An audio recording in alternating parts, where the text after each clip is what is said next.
اعوذ باللہ من الشیطان الرجیم بسم اللہ الرحمن الرحیم ربی اشرح لی صدری ویسر لی امری واحلل عقدۃ من لسانی یفقہوا قولی ربی یسر ولا تعسر وتمم بالخیر۔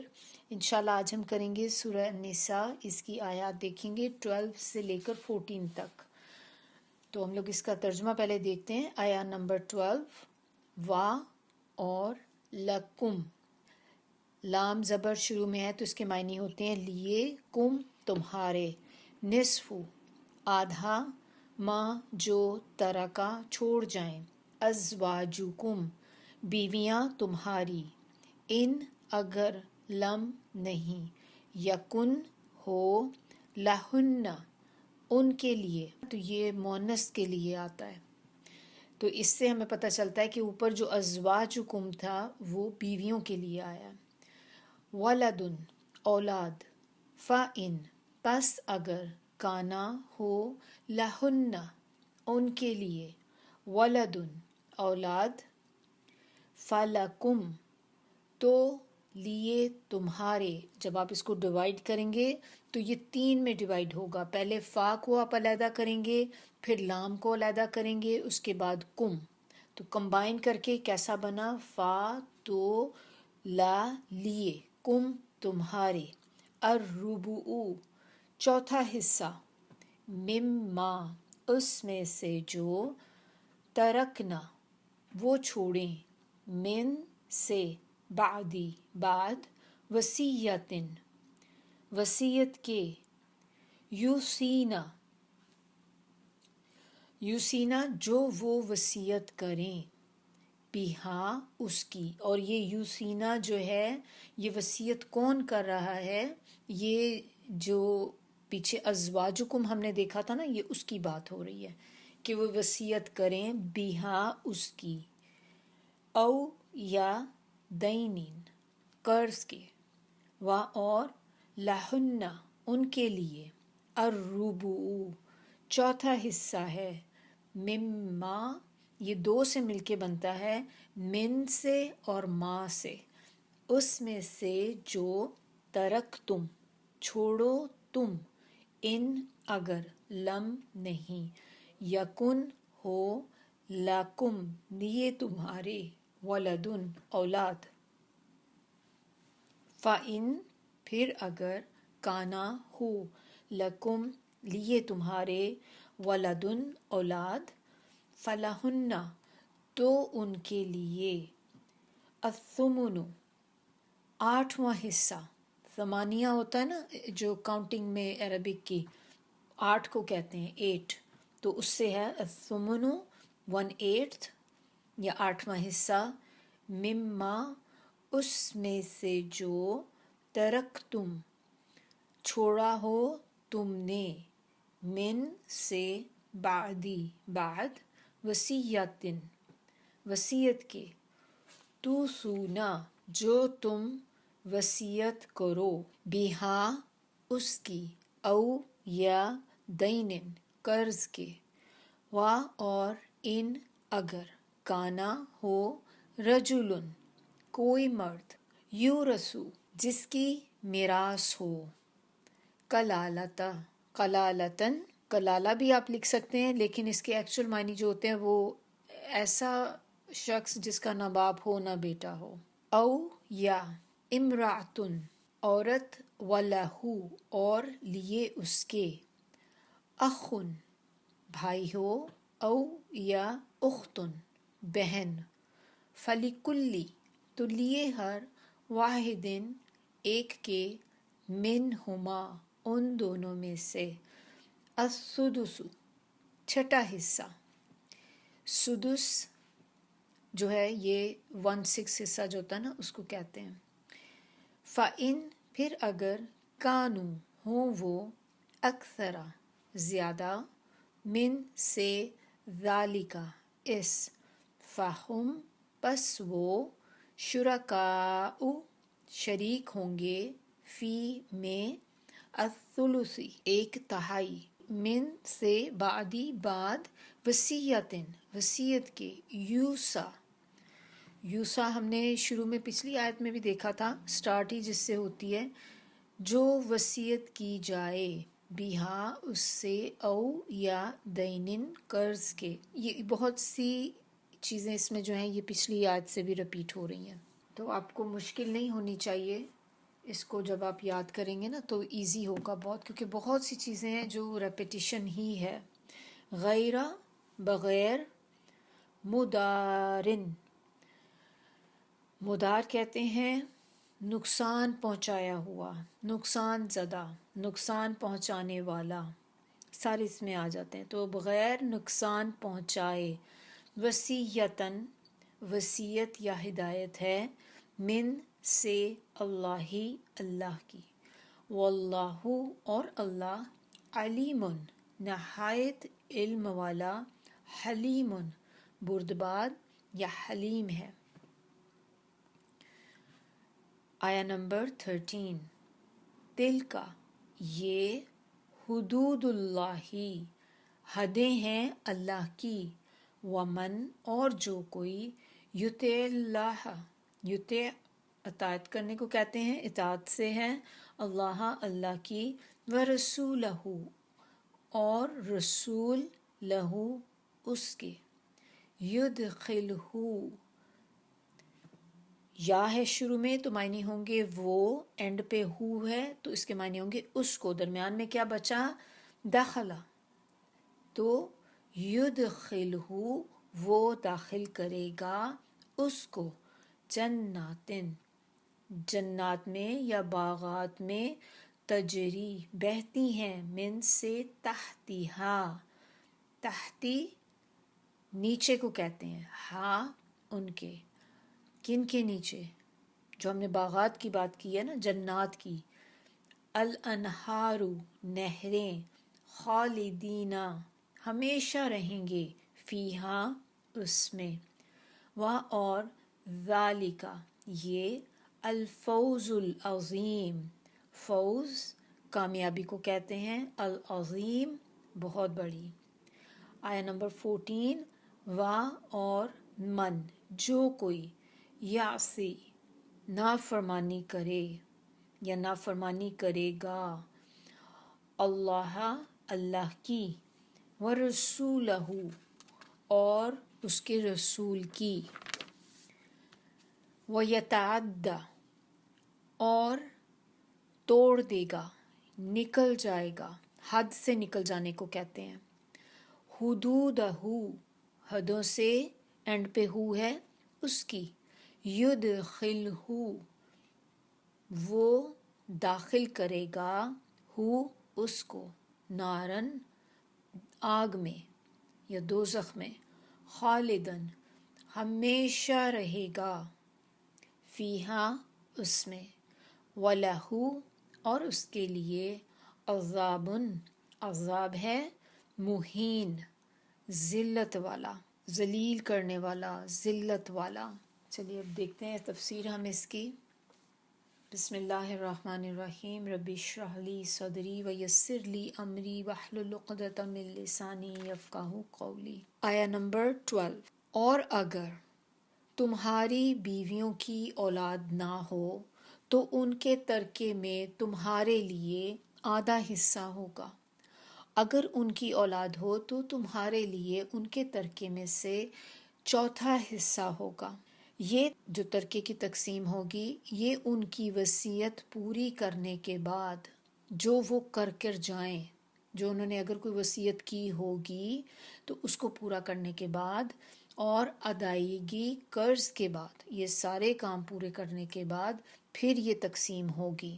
اور اگر تمہاری اولاد نہ ہو تو بیویوں کا چوتھا حصہ ہے، اور اگر اولاد ہو تو پھر بیویوں کا 8واں حصہ ہوگا، یعنی کہ 1/8. اور یہ تقسیم تمہاری وصیت کی تکمیل کے بعد اور تمہارے قرضے کی ادائیگی کے بعد ہوگی.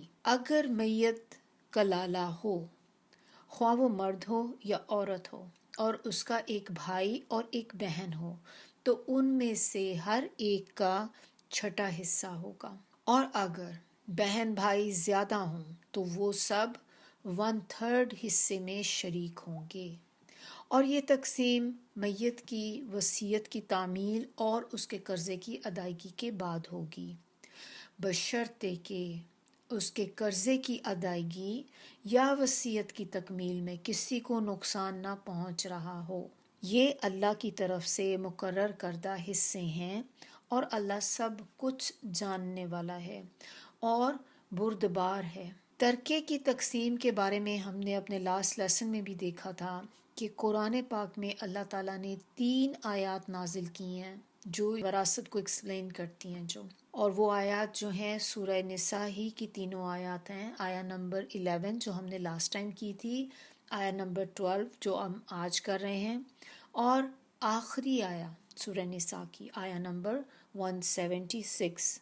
یہ 3 آیات ایسی ہیں کہ جو پورے وراثت کو ریپریزنٹ کرتی ہیں، اور ان 3 آیات میں مختصراً انداز میں وہ تمام اصول دے دیے گئے جن کی روح سے جتنے بھی وارث بنتے ہیں اور ان کے جتنے سینیریوز بنتے ہیں ان کو ان کا حق دلوا دیا گیا ہے۔ پچھلی آیت میں جو آیت 11 تھی اس میں ہم نے دیکھا کہ جو طریقہ تھا اس کی ڈویژن کا وہ ایک طرح سے خاندانی بیسڈ تھا، یعنی کہ حسب نسب کے حساب سے تقسیم اس کی گئی تھی۔ اب اس آیت میں ہم دیکھیں گے آیت نمبر 12 میں کہ یہاں پر جو ڈویژن ہو رہی ہے یہ زوجیت کے سبب، یعنی کہ شادی کے ساتھ، جو شادی کے تعلق میں بننے کے بعد جو تقسیم ہوتی ہے، یہاں پر اب اس کا ذکر کیا جا رہا ہے، اور اس میں بتایا جا رہا ہے کہ سب کا حصہ کتنا کتنا ہوگا۔ اب سٹارٹ جو آیت کا ہو رہا ہے اس میں اللہ تعالیٰ بتا رہے ہیں کہ اگر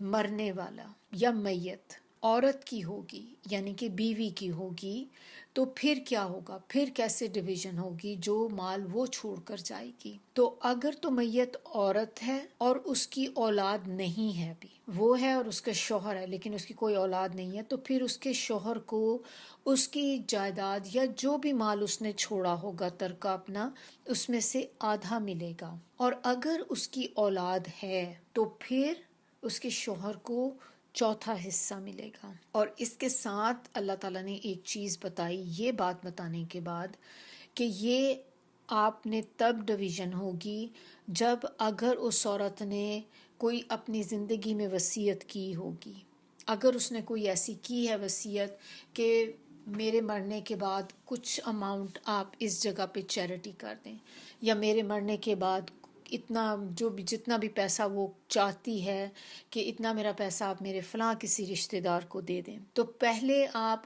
وہ چیز ادا کریں گے، اور اگر اس نے کہیں کسی سے قرض لیا ہوا تھا تو پھر وہ قرض بھی پہلے چکایا جائے گا، اور یہ جب آپ دونوں کام کر لیں گے تو اگر کسی نے کیا ہوگا، اگر کسی نے نہیں کیا ہوا تو پھر تو ظاہر ہے یہ کام نہیں ہوگا۔ تو اگر اس نے کسی نے ایسی وصیت کی تھی اور اس کے اوپر قرض بھی تھا، اور یا وائس ورسا کہ کسی کے پاس ہو سکتا ہے وصیت نہ کی ہو لیکن قرض اس کے سر پہ ہے، تو پھر وہ قرض آپ نے اس کا چکانا ہے۔ پھر اس کے بعد جو اماؤنٹ بچے گی پھر اس کی ڈویژن ہوگی، اور اللہ تعالیٰ نے یہ چیز بار بار مینشن کی، ہمارے پچھلی آیت میں بھی اسی طرح ہر اس کے بعد مینشن کی جا رہی تھی، تو اس سے ہمیں پتہ چلتا ہے کہ یہ چیز بہت امپورٹنٹ ہے۔ ابھی اس آیت میں بھی آپ دیکھیں گے کہ اللہ تعالیٰ نے 3 دفعہ اس کا ذکر کیا ہے، ابھی ہم نے پہلی دفعہ یہ کیا ہے اس کو اس آیت کے اندر۔ اس کے بعد اللہ تعالیٰ کہہ رہے ہیں، اب مرد کی بات آ رہی ہے کہ اگر آدمی فوت ہو جائے، شوہر فوت ہو جائے، میت شوہر کی ہو، تو پھر اور سیم سینیریو جیسے تھا کہ اگر اولاد نہ ہو ان کی، تو پھر جو بیوی ہے اس کو چوتھا حصہ ملے گا۔ اور اگر یہ بھی ہو سکتا ہے کہ آدمی کے پاس تو چوائس ہوتی ہے نا کہ وہ ایک سے زیادہ شادیاں بھی کر سکتا ہے، فرض کریں کہ اس کی ایک سے زیادہ بیویاں ہیں، 2 بیویاں ہیں، 3 ہیں یا 4 ہیں، تو اگر جتنی زیادہ اس کی بیویاں ہیں یا ایک سے زیادہ بھی ہے اگر، تو پھر یہ جو 1/4 حصہ ہے یہ پھر ان سب میں ایکولی ڈیوائڈ ہوگا۔ پہلے اگر ایک ہی عورت ہے تو پھر اس کو اکیلی کو چوتھا حصہ ملے گا، اگر 2 بیویاں ہیں تو پھر یہ چوتھا حصہ 2 میں سپلٹ ہو جائے گا، اور فرض کریں کہ اگر 4 بیویاں ہیں تو پھر یہی چوتھا حصہ 4 میں سپلٹ ہو جائے گا، تو ہر ایک کو اتنا اتنا پورشن ملے گا۔ اور اگر اولاد ہو میت کی، یہ شوہر کی اولاد ہو، چاہے وہ کسی بھی بیوی سے ہو، ضروری نہیں ہے کہ ایک بیوی سے، کسی ایک بیوی سے بھی اگر اس کی اولاد بس ہونا شرط ہے کہ اس کی ایک اولاد ہے، تو پھر بیوی کو 8واں حصہ ملے گا۔ اور اسی طرح یہ اگر ایک سے زیادہ ہیں تو پھر یہ 8واں حصہ جو ہوگا یہ بھی پھر سب میں ایکولی ڈیوائڈ ہوگا۔ اور یہ سب تقسیم کب کی جائے گی؟ کہ اگر اس شوہر نے یا اس مرد نے کوئی وصیت کی ہوئی تھی، وصیت کو پورا کرنے کے بعد، اور اس نے اگر کوئی قرضہ لیا ہوا تھا تو وہ قرضہ ادا کرنے کے بعد پھر جو مال بچتا ہے وہ ڈیوائڈ ہوگا۔ یہ سیکنڈ ٹائم ہم نے اب اس کو دیکھا ہے اس آیت میں۔ اولاد یہاں پر جو بتایا گیا ہے یہ امپورٹنٹ چیز ہے ہمارے لیے جاننا۔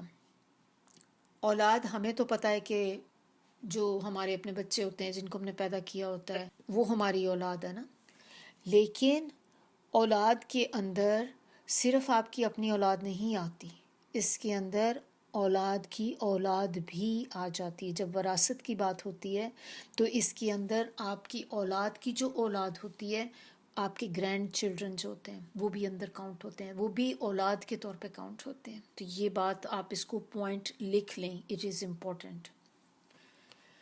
اب جب کوئی شخص فوت ہو جاتا ہے تو پھر اس کے مال میں سے سب سے پہلے میت کی تدفین میں لگائے جائیں گے، اس کے کفن کے لیے، نہلانے کے لیے، کیونکہ ظاہرہ نہلانے کے لیے بھی تو کوئی آتا ہی ہے نا، تو وہ اس کا غسل، کفن، ٹرانسپورٹ، قبر کی کھدائی، یہ ساری چیزوں کا جو ہے یہ سارا اس میں سے پہلے خرچ ہوگا۔ اور اس میں بھی یہ بات جو میں نے آپ کو بتائی تھی کہ وہ قرضہ سب کچھ جب ادا کر دیا تو بقیہ جو مال پھر بچے گا وہ باقی حصوں میں تقسیم ہوگا جو ورثہ ہوں گے۔ ایک بات امپورٹنٹ ہے کہ میت جب اپنا کوئی مال چھوڑ کے جاتا ہے تو اس پہ دیکھنا ہے ہم نے کہ سب سے زیادہ حق کن چیزوں کا ہوتا ہے۔ 3 چیزیں ہیں جن کا حق سب سے زیادہ ہے، اور ان میں بھی نمبر 1 جو ٹاپ پرائرٹی ہوتی ہے وہ یہ کہ میت کے چھوڑے ہوئے مال میں سے سب سے پہلا حق اس کا اپنا ہوتا ہے، میت کا۔ اور اس کا حق ہوتا ہے، اس کا کیا مطلب کہ اب اس کے جو تدفین کے لیے جتنی بھی رقم درکار ہوگی، آپ کو جتنا ایکسپینسز اس کے ہوں گے وہ آپ نے اس کے چھوڑے ہوئے مال میں سے نکالنے ہیں۔ یہ ہوگی نمبر 1 پرائرٹی۔ سیکنڈ پرائرٹی قرض داروں کی ہے، یہ دوسرا حق ہے کہ اگر وہ مقروض ہو، اونلی ان دیٹ کیس، اگر وہ مقروض ہے، اس نے کسی سے بورو کی ہوئی تھی منی، لون لیا ہوا تھا، جیسے ہوتا ہے نا کہ گھر کا لون ہے، آپ کے پاس گاڑی کا لون ہے، آپ نے گاڑی بھی پیمنٹ پہ لی ہوئی ہے، یا آپ نے کسی بندے سے لون لیا ہوا ہے، تو یہ ساری چیزیں آپ کو اس وقت چکانی پڑیں گی، تو اس کے مال میں سے یہ آپ نے پہلے اس کو دینا ہے۔ اور تھرڈ اس کے اندر جو پھر آ جاتا ہے وہ وصیت کا پورا کرنا ہے، کہ جو اس نے کوئی وصیت کی تھی وہ اس میں پھر آئے گی۔ میت کے چھوڑے ہوئے مال میں سے جب آپ نے یہ تینوں پورے کر لیے تو پھر اس کے بعد اگر کوئی مال بچتا ہے تو جو بھی کچھ بچے گا پھر وہ وارثوں میں تقسیم ہوگا۔ ایسا نہیں آپ کر سکتے کہ آپ نے یہ جو چیزیں، یہ آپ کو میں کیوں اس کو اتنا ایمفیسائز کر رہی ہوں اس چیز کے اوپر، کیونکہ اللہ تعالیٰ نے ہمیں اس آیت کے اندر 3 جگہ یہ بات مینشن کی ہے، ایک ہی آیت میں 3 دفعہ رپیٹ کیا اس کو، کہ وصیت پوری کرنے کے بعد اور قرض کی ادائیگی کے بعد مال کی ڈویژن ہوگی۔ لیکن کیا ہوتا ہے کہ جب کوئی فوت ہوتا ہے تو سب سے پہلے اس کے مال کا جو ہوتا ہے وہ تقسیم شروع ہو جاتی ہے۔ قرض تو کوئی پوچھتا بھی نہیں کہ اس کے ذمہ کوئی قرض تھا یا نہیں تھا۔ اس لیے یہ بات بھی امپورٹنٹ ہے کہ اگر ہم کسی سے قرض لیں، اول تو کوشش کرنی چاہیے کہ قرض نہ لینا پڑے۔ کبھی اللہ نہ کرے ہم میں سے کسی کو ضرورت پڑے کہ ہمیں کبھی لون لینا پڑے، لیکن بہت سی چیزوں کے لیے آپ کو، جیسے گھر لے لیتے ہیں، گاڑی لے لیتے ہیں، ایسی چیزوں کے لیے اگر آپ نے لون، وہ بھی تو لون ہی ہوتا ہے نا جو لیا ہوتا ہے، تو اگر، یا اس کے علاوہ یہ وہ چیزیں ہیں جو پھر بھی ڈاکومنٹڈ ہوتی ہیں تو سب کو پتہ ہوتا ہے، لیکن کچھ لون ایسے ہوتے ہیں جو آپ نے کسی سے منی بارو کی ہوتی ہے، اب وہ آپ کے اور اس بندے کے ہی درمیان میں ہوتا ہے، تو زندگی کا تو ہمیں کوئی پتہ ہی نہیں کہ کس ٹائم پہ بلاوا آ جائے، اگلے منٹ کا ہمیں نہیں پتہ. تو آپ ایسی چیز لکھ کے ضرور رکھیں، اور آپ اپنی فیملی میں، گھر میں کسی کو ضرور پتہ ہونا چاہیے اس چیز کا کہ آپ نے کسی سے منی بارو کی ہوئی ہے اور کس سے کی ہے، کتنی کی ہوئی ہے. تو یہ آپ کو پتہ ہونا چاہیے، تاکہ پھر ان کیس اگر کسی کی وفات ہو جاتی ہے تو یہ چیزیں پہلے چکانی پڑتی ہیں. تھرڈ سینیریو اللہ تعالیٰ نے ہمیں اس آیت کے اندر جو بتایا ہے، جو ہمارے لیے بالکل نیو ٹرمینالوجی ہے ایک. اب وہ کیا ہے کہ اگر میت کلالہ ہو. پہلے ہم نے کیا دیکھا تھا؟ اگر میت عورت ہو. پھر ہم نے دیکھا کہ اگر میت مرد کی ہو. اب تیسری سچویشن ہے کہ اگر میت کلالہ ہو. تو کلالہ کس کو کہتے ہیں؟ وہ شخص جس کی نہ اولاد ہو. سب سے پہلے یہ کہ وہ شخص جس کے نہ والدین ہوں اور نہ ہی دادا دادی ہوں. دادا دادی بھی امپورٹنٹ ہیں، اسی لیے ان کا مینشن کیا گیا اس کے اندر. نہ والدین ہوں نہ دادا دادی ہوں، اور وہ جس کی اولاد نہ ہو، نہ پوتے پوتیاں ہوں، یعنی کہ اس کا کوئی بھی نہیں ہوگا، نہ اس کے والدین ہوں گے نہ اس کی اولاد میں سے کوئی ہوگا. اور یہ مرد عورت میں سے کوئی بھی ہو سکتا ہے. کلالہ یہ نہیں ہے کہ وہ آپ کہیں گے کہ صرف ایک مرد ہی کلالہ ہو سکتا ہے، عورت بھی کلالہ ہو سکتی ہے. کہ ہو سکتا ہے کہ اس کے ماں باپ کی ڈیتھ ہو چکی ہو اور اس کے آگے کوئی اولاد بھی نہ ہو، شادی نہیں ہوئی، اولاد ہی نہیں ہے اس کی.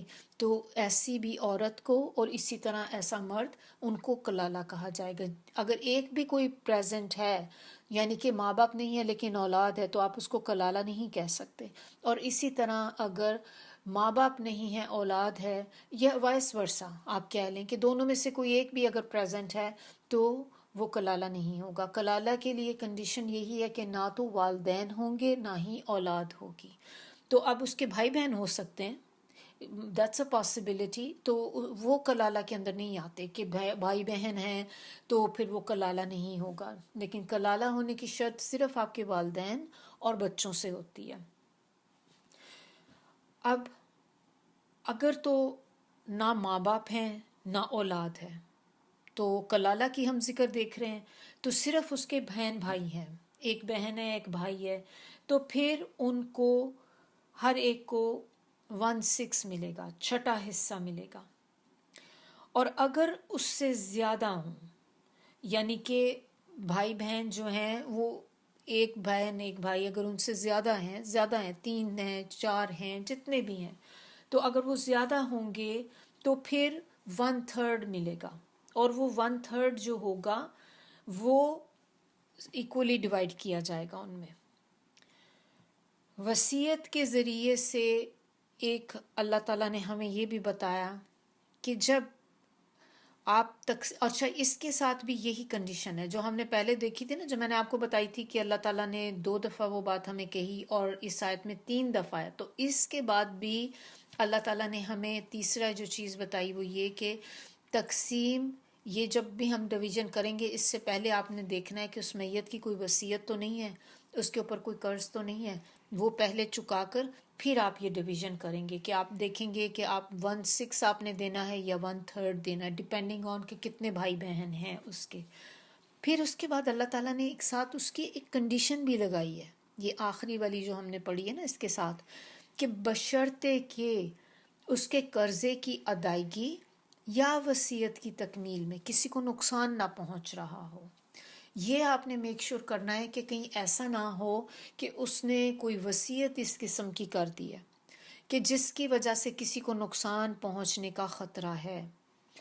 تو اب یہاں پر کیا ہے کہ وہ تو اس کے بھائی بہن ہی ہیں اب، لیکن سم ٹائم کیا ہوتا ہے کہ آپ چاہتے ہیں کہ آپ کو پتہ ہے میرے پاس یہ مال ہے، مجھے کچھ ہو گیا تو ظاہر سی بات ہے کہ وہ قبر میں تو نہیں آپ لے کے جائیں گے نا، وہ مال تو پیچھے ہی رہ جائے گا آپ کا. تو آپ کوئی وصیت ایسی کر جائیں کہ میری اتنا سارا مال جو ہے، آپ کے پاس ٹوٹل 10,000 تھا جو آپ نے بینک میں جمع کیا ہوا ہے، اب اس میں سے آپ کہہ دیں کہ بھئی 8,000 میرا جو ہے وہ مسجد میں دے دیں، 8,000 میرا جو ہے یا میرے کسی فلاں دوست کو دے دیں. تو اس طرح سے بھی اگر کوئی کہتا ہے تو یہ باقیوں کے ساتھ زیادتی ہے. کیونکہ آپ اتنی زیادہ تو کر ہی نہیں سکتے نا، وصیت تو نہیں کر سکتے زیادہ. اور میں نے آپ کو کیا بتایا تھا کہ وصیت آپ کتنے میں کر سکتے ہیں، کتنی میں کر سکتے ہیں؟ صرف 1/3. آپ کی ٹوٹل اماؤنٹ جو ہے اس کا صرف تیسرا حصہ آپ وصیت کر سکتے ہیں، جبکہ ہم نے حدیث اس کے بارے میں دیکھی تھی کہ نبی صلی اللہ علیہ وآلہ وسلم نے کہا کہ وہ بھی بہت زیادہ ہے. اگر آپ اس سے بھی کم دیں تو وہ اتنا افضل ہے. تو یعنی کہ 1/3 تک الاؤڈ ہے، لیکن اگر آپ اس سے کم دیتے ہیں تو وہ زیادہ بہتر ہے. یعنی کہ 1/4 کر لیں یا 1/5 کر لیں، اس طرح سے، کیونکہ جو آپ کے پیچھے جن لوگوں کو چھوڑ کے جائیں گے ان کا حق زیادہ بنتا ہے. اور دوسرا نقصان کا کیا طریقہ ہوتا ہے کہ آپ نے جیسے نقصان پہنچانے کی صورتوں میں یہ بھی ایک ہو سکتا ہے نا کہ قرض، ہم نے 2 ہی کنڈیشن دیکھی تھی کہ یا وصیت یا قرض.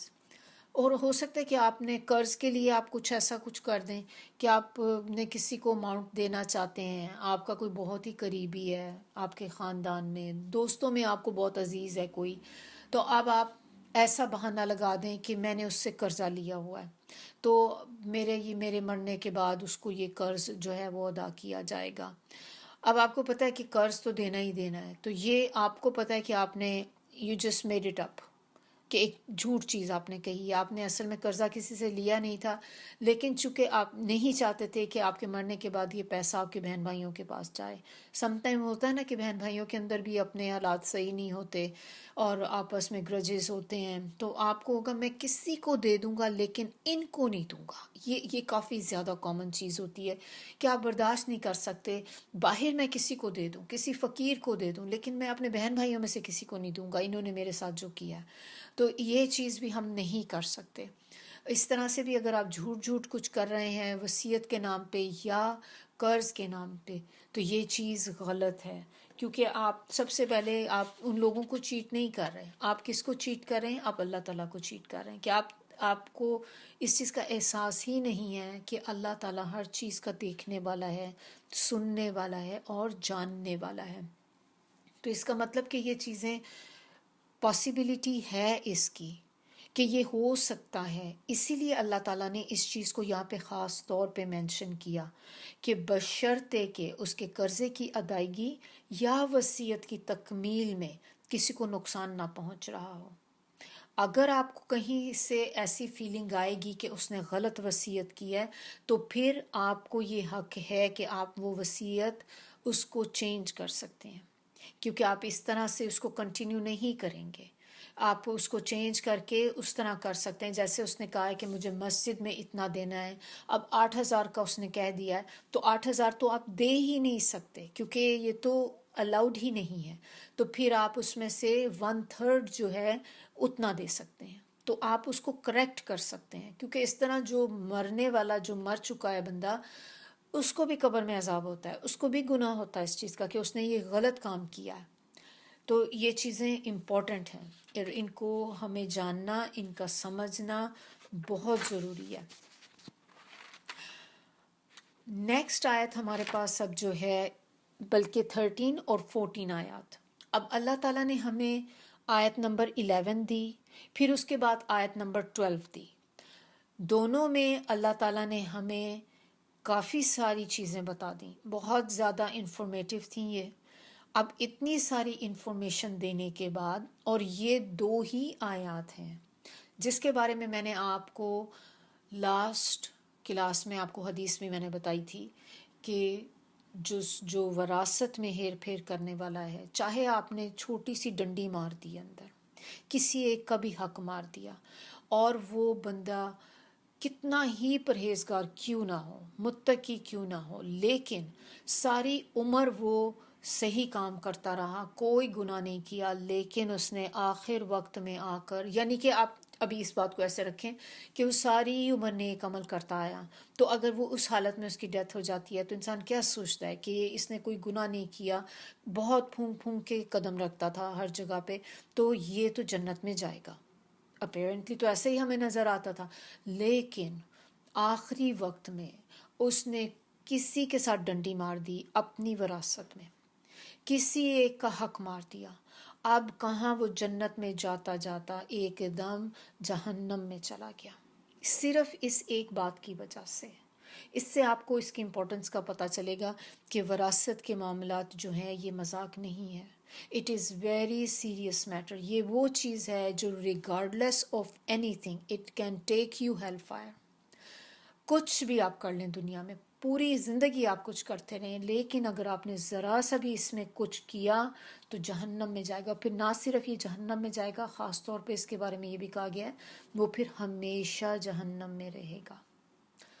اللہ تعالیٰ محفوظ رکھے ہم سب کو ان چیزوں سے۔ جہنم کی تو ہلکی سی ہوا بھی لگ جائے نا تو انسان برداشت نہ کر سکے، اور کہاں کہ جہنم میں ہمیشہ کے لیے رہنا پڑ جائے۔ تو یہ آیات دینے کا مقصد کیا ہے اللہ تعالیٰ کا؟ کہ ہم سب ہوش کے ناخن لیں، ہم سب اپنے یہ چیز اپنے ساتھ باندھ لیں کہ ہم نے کوئی بھی کام ایسا نہیں کرنا جو اللہ کے بتائے ہوئے فیصلوں کے اگینسٹ ہو۔ اور اللہ تعالیٰ نے کیا کہا کہ اللہ تعالیٰ نے ان کو کہا ہے کہ یہ حدود ہیں اللہ کی، دیز آر باؤنڈریز آف اللہ سبحانہ و تعالیٰ۔ تو جو بھی کوئی بندہ باؤنڈری کراس کرے گا تو پھر وہ خود ہی ذمہ دار ہوگا کانسیکوینسز کا۔ تو یہ بہت امپورٹنٹ چیزیں ہیں، اور ہمیں بھی کوشش کرنی ہے کہ اس کو ہم اسی طرح کریں گے جس طرح سے ہمیں اللہ تعالیٰ نے بتایا ہے۔ تو اب اس ساری باتوں کو بتانے کے بعد اللہ تعالیٰ نے نیکسٹ 2 آیات میں بتایا، 2 سیپریٹ لوگوں کے بارے میں اللہ تعالیٰ ہمیں بتا رہے ہیں۔ ایک وہ جو اللہ تعالیٰ کے جس طرح سے اللہ نے حکم دیا آیت نمبر 11 میں 12 میں، وہ بالکل اکارڈنگلی اس طرح کرتا ہے، اور دوسرا شخص وہ ہے جو اپنی منمانی کرتا ہے کہ اسے پتہ بھی ہے کہ اللہ تعالیٰ نے یہ حکم دیا ہے کہ مجھے اس طریقے سے اس کی ڈویژن کرنی ہے، لیکن وہ اس میں کسی نہ کسی کی حق تلفی کر دیتا ہے، کسی کو تھوڑا مال زیادہ دے دیتا ہے، حصہ زیادہ کر دیا اس کا، کسی کا حصہ ختم کر دیا، کہ اس کو اپنے بچے پہ بہت غصہ تھا، آگ کر دیا۔ یہ تو چیزیں دکھاتے ہیں نا، جبکہ کتنی اگینسٹ اسلام ہے یہ چیز کہ آپ تو کر ہی نہیں سکتے، اللہ نے تو آپ کو حق ہی نہیں دیا اس چیز کا، آپ کیسے اس کو آگ کر سکتے ہیں جائیداد سے؟ نہیں کر سکتے۔ تو یہ چیزیں بہت غلط ہیں۔ تو اس میں اللہ تعالیٰ نے بتا دیا اس شخص کا بھی کہ جس نے اس طرح کا کام کیا، یعنی کہ پھر اس نے اپنی منمانی کی، تو اس کا بھی آگے کیا انجام ہوگا۔ تو وہ ہم اب 1 بائی 1 دیکھتے ہیں۔ تو آیت نمبر 13، اس کے اندر اللہ تعالیٰ بتا رہے ہیں اس شخص کا قصہ، کہ اس شخص کی بات بتا رہے ہیں کہ جو اللہ کے بتائے ہوئے طریقوں پر عمل کرتا ہے ایز اٹ از۔ تو اللہ تعالیٰ کیا کہہ رہے ہیں اس آیت میں کہ یہ اللہ کی حدود ہیں۔ جو شخص اللہ اور اس کے رسول کی اطاعت کرے گا وہ اسے ایسے باغات میں شامل کرے گا جس کے نیچے نہریں بہتی ہیں، اور اس سے بھی امپورٹنٹ چیز کیا ہے کہ وہ ان میں ہمیشہ رہیں گے۔ ایک تو اللہ تعالیٰ خوش ہوں گے اس سے کہ انہوں نے اللہ کے بتائے ہوئے طریقے کے مطابق اس پہ عمل کیا، تو اللہ خوش ہو کر ان کو جنت دیں گے، اور جنت بھی کیسی کہ جن کے نیچے نہریں بہتی ہوں گی۔ کیوں ہم واٹر فرنٹ پسند کرتے ہیں، لیک فرنٹ، اوشن کے قریب گھر لینا پسند کرتے ہیں، بیچ ہاؤسز اچھے لگتے ہیں نا، کہ کتنے خوبصورت لگتے ہیں نا، بیچ کے قریب گھر بنے ہوں، نظر آتا ہو، ویو آتا ہو سارا۔ تو اللہ کو پتہ ہے انسان کی نیچر کہ انسان ایسی چیزوں کو پسند کرتا ہے، تو اللہ تعالیٰ ایسے جنت کے باغات ہوں گے کہ جن سے نہریں ان کے نیچے سے بہتی ہوں گی۔ کیسا منظر ہوتا ہوگا؟ اللہ تعالیٰ ہم سب کو شامل کرے۔ اللہم انا اسألک الجنت الفردوس، اللہم انا اسألک الجنت الفردوس، اللہم انا اسألک الجنت الفردوس۔ اور وہ ان میں ہمیشہ رہیں گے۔ اب وہاں سے کوئی آپ کو کک آؤٹ نہیں کر سکے گا۔ گھروں میں رہتے ہیں نا رینٹ پہ، ہر وقت ایک دھڑکا لگا رہتا ہے، آپ کے دل میں کہیں نہ کہیں ہوتا ہے کہ کیا پتہ کبھی بھی ان کا مائنڈ بن جائے اور یہ کہیں بھی ہم تو گھر سیل کرنے لگے ہیں تو آپ اپنا کوئی اور بندوبست کر لیں۔ تو آپ کو پتہ ہے کہ کبھی بھی ہمیں یہ کہہ سکتے ہیں اور ہمیں گھر خالی کرنا پڑ جائے گا۔ اسی طرح اگر آپ نے گھر لیا ہوا ہے انسٹالمنٹس پہ، تو بھی آپ نے لون پہ لیا، اگر آپ پیمنٹ نہیں کر پا رہے، 1-2 مہینے بھی نہ کر پائیں، تو کیا ہوگا؟ بینکرپٹ ہو جائے گا، آپ کا گھر لے لیا جائے گا۔ تو وہ بھی آپ کو پتہ ہے کہ مجھے چھوڑنا پڑ جائے گا، تو یو ورک ریئلی ہارڈ کہ میری ایک بھی پیمنٹ مس نہ ہو، لیکن آپ کے دل میں کہیں نہ کہیں ڈر ہوتا ہے نا اس چیز کا کہ یہ کبھی میرے سے چھن بھی سکتا ہے۔ اسی طرح اللہ رحم کرے، کوئی ڈیزاسٹر ہو سکتے ہیں، گھر میں آگ لگ سکتی ہے، گھر ویسے تباہ ہو سکتا ہے، فلڈنگ ہو گئی، کوئی ارتھ کوئک آ گیا، تو گھر سے نکلنا پڑ جاتا ہے۔ اب ہمیشہ تو اس میں نہیں رہے، کتنے شوق سے آپ نے گھر بنوایا تھا اور بالکل ایک اتنا ہر چیز آپ کی پسند کی تھی، لیکن ڈھیر ہو گیا سب کچھ۔ جنت ایک ایسی جگہ ہے کہ جب وہاں پر آپ چلے جائیں گے تو کوئی آپ کو نکال نہیں سکے گا۔ That will be yours forever ایور۔ جو آپ کا پیلس ہوگا وہاں پہ، جو آپ کا گھر ہوگا، جو کچھ بھی آپ کو ملے گا وہ ہمیشگی کا ہوگا، اٹرنل ہوگا۔ اور اس کے بعد اس سے بھی بڑی بات اللہ تعالیٰ خالی یہیں پہ بس نہیں ہو رہی، ایک بات اور اللہ تعالیٰ کہہ رہے ہیں، اور یہ سب سے بڑی کامیابی ہے، بہت بڑی کامیابی ہے۔ جس کو یہ مل گیا تو سمجھ لیں کہ بس کامیاب ہو گیا وہ شخص، اور اس سے بڑی کامیابی اور کوئی ہو ہی نہیں سکتی کہ جس کو اللہ تعالیٰ جہنم سے بچا کر جنت میں لے جائے۔ تو اب اس کے آگے اگر آپ سوچیں، از اٹ ورتھ کہ دنیا کے اندر آپ کا کسی نے دل دکھایا اور اس دل دکھانے کی وجہ سے آپ اتنا بڑا فیصلہ کر لیں کہ آپ اللہ کے اگینسٹ کام کر لیں؟ آپ نے اپنے آپ کو کتنی بڑی چیز سے محروم کر لیا کہ اگر آپ اس کے باوجود بھی کہ آپ کا دل کتنا دکھا ہوا تھا، آپ کہیں کہ نہیں، میرے اللہ کا حکم ہے تو میں نے اسی طرح ہی کرنا ہے، اور آپ اس طرح جب کرتے ہیں تو پھر آپ یہ دیکھ لیں کہ یہ سب کچھ ملے گا۔ حدود کو تھوڑا سا دیکھ لیتے ہیں کہ حدود کیا ہوتی ہیں۔ حد کی جمع ہے، اور یہ کیا ہوتی ہیں؟ باؤنڈریز ہوتی ہیں۔ اور باؤنڈری کیا کرتی ہے؟ جب ہم گھروں کے گرد بھی دیکھیں، ہم نے باؤنڈریز بنائی بھی ہوتی ہیں اپنی، ایک سٹیٹ ہوتی ہے، اس کی بھی ایک لائن ہوتی ہے، اسی طرح کنٹریز کے درمیان میں باؤنڈریز ہوتی ہیں۔ تو باؤنڈریز کیا کرتی ہیں؟ سیپریٹ کرتی ہیں نا ایک کو دوسرے سے، اور یہ آپ کی پوسیشن کو شو کرتی ہیں کہ جو چیز آپ پوسیس کرتی ہیں، آپ کی ملکیت میں ہے کوئی چیز، تو آپ کو پتہ ہے کہ یہ میری باؤنڈری ہے، یہ میرے گھر کی باؤنڈری ہے، اس کو کوئی کراس نہیں کر سکتا۔ اسی طرح اللہ تعالیٰ کی باؤنڈریز ہیں، جو اسلام کی باؤنڈریز ہیں، ہم ان کو بھی کراس نہیں کر سکتے۔ جب آپ اس سرکل کے اندر انٹر ہو جاتے ہیں تو پھر آپ کو ان باؤنڈریز کے اندر رہنا پڑتا ہے۔ اگر آپ ان باؤنڈریز کو کراس کرنے کی کوشش کریں تو آپ اس اسلام کے سرکل سے بھی نکل جاتے ہیں۔ تو اللہ تعالیٰ نے خاص طور پہ آیت میں بتایا کہ یہ اللہ کی حدود ہیں، یہ کوئی مذاق نہیں ہے کہ آپ سمجھیں کہ کھیل کود ہو رہی ہے، بس عام کھیل ہے، مذاق ہے، کہ کوئی بات نہیں، میری مرضی، میں بھی جو چاہوں کر سکتی ہوں۔ اللہ نے کہا ہے کہ یہ اللہ کی حدود ہیں، تو جو ان حدود کو کراس نہیں کرے گا، ان حدود کا خیال رکھے گا، تو پھر اللہ تعالیٰ ان کو ایسے انعامات عطا کریں گے۔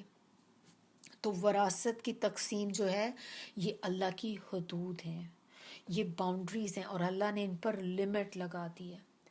تو جو لوگ اللہ اور اس کے رسول کی اطاعت کرتے ہیں ان کے لیے بے مثال کامیابی ہے، اور یہ وہ لوگ ہیں جو صحیح طریقے سے اپنی وراثت کی تقسیم کرتے ہیں، یعنی کہ ایسی انسٹرکشنز دے کر جاتے ہیں، اپنی ول میں لکھ کر جاتے ہیں، یا وربلی کسی کو کہہ کر جاتے ہیں کہ ہمارے مرنے کے بعد جو جو بھی ہمارا قیمتی چیزیں ہیں یا جو بھی ہم چھوڑ کر جائیں، اس کو آپ نے اس طرح سے ڈیوائڈ کرنا ہے اکارڈنگلی کہ جس طرح سے اللہ نے اس کا حکم دیا۔ آیت نمبر 14، اور جو لوگ اللہ اور اس کے رسول کی نافرمانی کرے، یعنی کہ اللہ کی حدود سے آگے نکل جائے، پھر اس کو کیا ملے گا؟ اللہ تعالیٰ اس کو دوزخ میں داخل کریں گے، جس میں وہ ہمیشہ رہے گا۔ اب آپ اس کو کمپیئر کرتے جائیں پہلی آیت کے ساتھ، اوپر والی جو ہم نے پڑھی تھی کہ اللہ تعالیٰ نے، اس نے چونکہ اللہ کی اور اللہ کے رسول کی اطاعت کی تھی تو اللہ تعالیٰ نے اس کو باغ میں شامل کر دیا، یعنی کہ جنت میں شامل کر دیا۔ اس بندے نے اللہ کی، اللہ کے رسول کی نافرمانی کی، تو اللہ نے اس کو دوزخ میں داخل کر دیا۔ اب اوپر والے کے لیے ہم نے دیکھا کہ اللہ تعالیٰ نے کہا کہ اب وہ جنت میں ہمیشہ رہے گا۔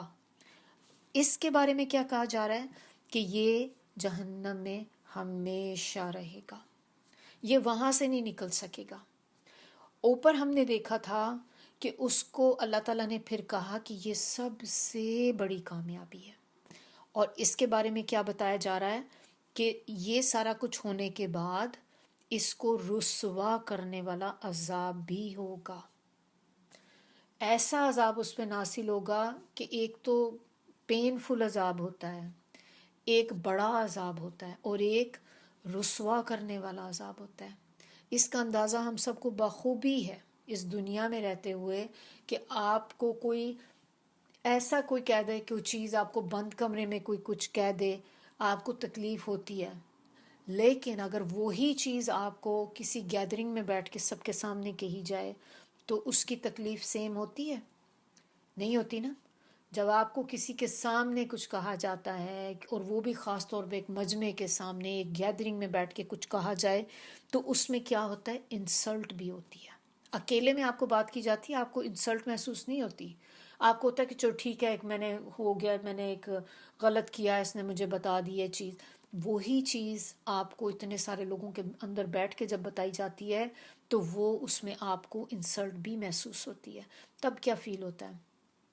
آپ کو لگتا ہے نا کہ آپ کے چہرے سے ہیٹ نکلنی شروع ہو گئی ہے، آپ کو غصہ بھی آتا ہے، اور آپ یو فیل امبیرسڈ۔ تو وہ کیسی فیلنگ ہوتی ہے؟